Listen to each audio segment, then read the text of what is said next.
So this here, S20 Ultra, this is the video that was supposed to be last week. So when I ordered it, it was supposed to end up going to my dad's house because that was the address on the account. That neighborhood isn't exactly the best. And by not the best, I mean there was someone who was shot down the street. So with all the COVID stuff going on or whatever, Canada Post just decided that they're going to be leaving packages at the door without really taking into any precautions of things actually getting stolen or anything.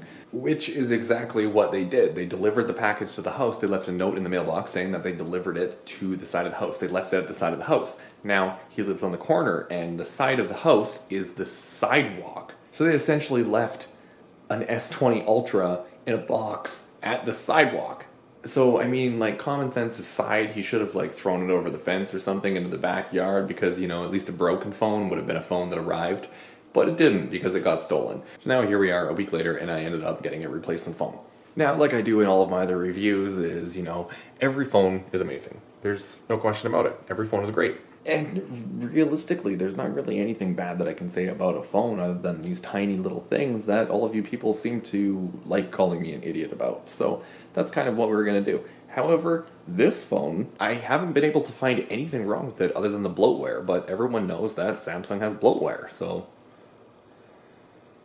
I couldn't really think of anything to do with this phone. In the last video that I ended up making where I was showing all of the downfalls, and that was for the Nubia Red Magic 5G, that one there, the screen protector, tons of people were calling me an idiot saying that the plastic screen protector was, you know, it's free, why am I complaining about it?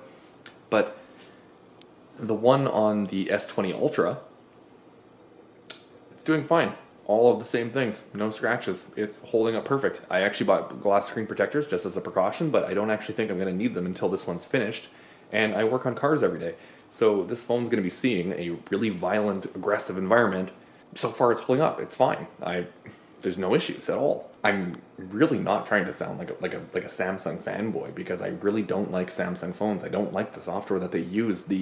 Literally the only issue that I could find with this phone was the launcher. You can change to whatever launcher you want, which was something that you couldn't do on the Red Magic 5G, but that's something that's coming along and you can't really blame the phone for that. But the only issue is you can't use the Android 10 gestures. So if I change to no launcher or something, I no longer have the swipe to go back or the swipe up to go home.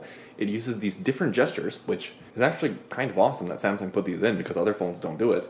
So the only downfall that I could find about this phone is actually a good thing, because at least you still have gestures with a third-party launcher, which is just an Android 10 issue. That has nothing to do with the launcher or the phone itself. They haven't implemented allowing third-party launchers to actually utilize this feature yet. The fact that Samsung actually has a type of gesture, they're not all the same. You can't swipe from the sides to go back. You have to swipe from the bottom, but at least they actually have a swipeable gesture implemented into it for third-party launchers. So I really have nothing bad to say about this phone other than the bloatware.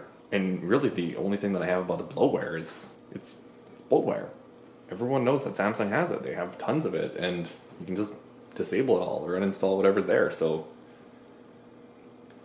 I really didn't have a video, so I just went out and I decided to test the camera since that's all the hype about this phone.